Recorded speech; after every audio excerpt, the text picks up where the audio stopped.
Elon Musk's political efforts are just one high-profile effort by Trump allies to win over voters in key battleground states. On that and what else to watch for with just 2 weeks remaining before Election Day, I'm joined now by our Politics Monday duo. That's Amy Walter of the Cook Political Report with Amy Walter and Tamara Keith of NPR. Hello to you both. Hello. So the Trump campaign, Tam, has outsourced some of its get-out-the-vote effort to these third-party super PACs, including Elon Musk's. The hitch there seems to be this reporting by Reuters that the PAC, the Elon Musk PAC, is having trouble hitting door-knocking goals, and that some canvassers, according to this reporting, have lied about the numbers of voters that they actually contacted. On a race that hinges on turnout, that seems like this could be problematic for the Trump campaign, to have these outside groups doing this crucial work. Right. Another outside group that's involved is Turning Point USA, run by Charlie Kirk. A lot of these people are very good at getting attention. What we don't know is whether they're very good at a ground game. And the one case study that we have of a campaign saying, all right, I'm going to farm it out. We're going to have this super PAC do it. We're going to focus on the things that we can focus on, like ads and putting the candidate where the candidate should be. That was Ron DeSantis, and it was a disaster. It was not a good case study in what you want to do. And so there is a very open question about whether these efforts will work or whether Elon Musk is proving himself very good at burning millions of dollars. And we won't really know until the election. Though the other thing that I would say that sort of counterbalance to this is that there are a lot of people who believe, including Democrats, that Donald Trump doesn't need a ground game because he is his own ground game. His voters are so motivated that they will crawl over glass to vote for him, and you don't need a big door-knocking effort to get to them. And that's the lesson of 2016, that Donald Trump can win even with a decentralized or disorganized, as was the case back then, campaign. And even 2020, that the polling certainly suggested that he was not going to hit the numbers he ultimately came up with. But the reason that we're paying so much attention to this ground game isn't just because the race is so close, but the kinds of voters that Trump does best with are the kinds of people who don't show up traditionally to vote. And those people are harder to know, not just who they are, but how to motivate them to get out to vote. So traditional door knocking or, putting pieces of mail, that's not, they don't necessarily respond to the same messages that your voter who turns out in every single election is going to respond to. That takes a level of sophisticated targeting and messaging that you just don't put together on the fly. But ultimately, do I think that if Donald Trump loses, it's because he outsourced his ground game? No, I don't.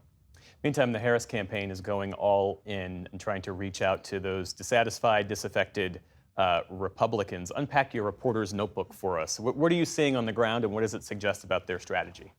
So what I've seen, and I was traveling with Harris all weekend, she is making a concerted effort to speak to what you would say are Nikki Haley Republicans. And this is an ongoing effort that includes today stops in all 3 of the blue wall states, doing events in suburbs specifically targeted at college-educated voters, Republicans, people who would have been Republicans if it wasn't Trump, and trying to convince them to sort of get over whatever discomfort they have and support her. And the reason that the campaign is putting so much effort into this, which in theory, like in a normal year would feel kind of like a long shot or an afterthought, is that Vice President Harris, they are concerned that she may not do as well with black voters, particularly black men, that she may not do as well with Latino voters, that Trump is making some inroads into the traditional Democratic base, also working class white voters. And so what they're trying to do is run up the numbers in the suburbs where Trump has clearly struggled, where there are tens of thousands of people who voted for Nikki Haley after she dropped out. Yeah, and this is a perfect example in Chester County, which is where the campaign was today with Liz Cheney this morning. This is a place where after the Haley campaign was over, she had dropped out of the race. There was still a primary in Pennsylvania. She got about 10,000 votes in Chester County and remember, Republicans can Pennsylvania has a closed primary, so only Republicans could vote in that primary. So theoretically, there's 10,000 votes for somebody, named obviously the Harris campaign, hoping it's them, to pick up. And in a state that's been decided by 60,000 votes, 80,000 votes, yeah, 10,000's nothing to sneeze at. Well, look, while I have you all here, can we look at a latest poll? Why not? Sure. Let's delve in. So this is the Washington. This is a Washington Post poll of likely voters in battleground states. Doing my quick electoral math, this shows a slight Harris lead. Tam, how is the campaign feeling about a poll like this? Well, I think they feel about this poll like they feel about all polls, which is, the way Harris said it this weekend is, and the way she's been saying it for a while, but it sounds like she really means it now. This race is close. They acknowledge it's close. It's going to take a lot of work to make it better than close for them. And she has said that they are running like underdogs. She has said repeatedly that either you are running scared or you are running stupid, and they would rather run scared. Now, would they love to have better poll numbers? Yes, of course they would. But this race has been incredibly stable. We are talking about all of these movements are within the margin of error. All of these movements are statistically not even that significant. Amy, when you dig deep into these numbers and other polls that I'm sure you have access to that we mere mortals do not, No.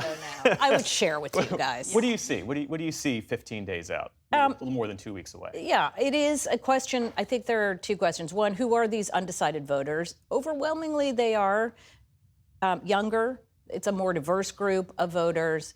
They tend to be more heavily female. And on paper, those would look like Democrats, except that they also tend to be more economically sensitive and very, very worried about the economy, which is why when you see the Harris ad that is running the most, it is talking about the economy and middle class economy and calling out Trump for being for billionaires and not being for regular people. It's an interesting, she obviously has a lot of different messages to a lot of different groups, but if you're talking about who are those last bastion of swing voters, those undecided voters, the economy and being able to sell her on the economy, or at least lessen Trump's advantage on that, they believe is really the key. And Tam, you were just with the Harris campaign in Nebraska's 2nd congressional district, just to reiterate how closely and how hard fought this election is. Yeah, so this is known as the blue dot, or the purple dot that could be the blue dot this time.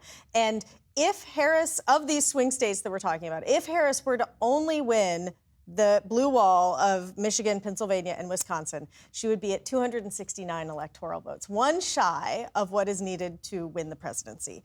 And that is where Omaha comes in. And just to give a sense of the Harris campaign ground game, they have 3 campaign offices there. Now, they're combined campaign offices. There's also a competitive House race there.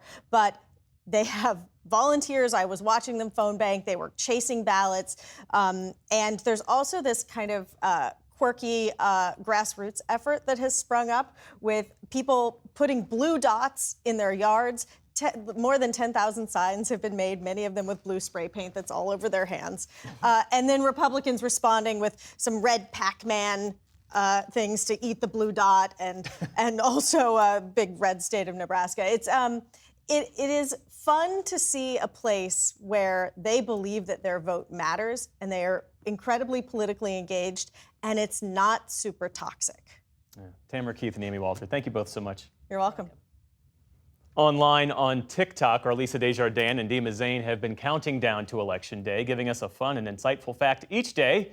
Here's what they have for us today. Only 15 people have become president after being vice president.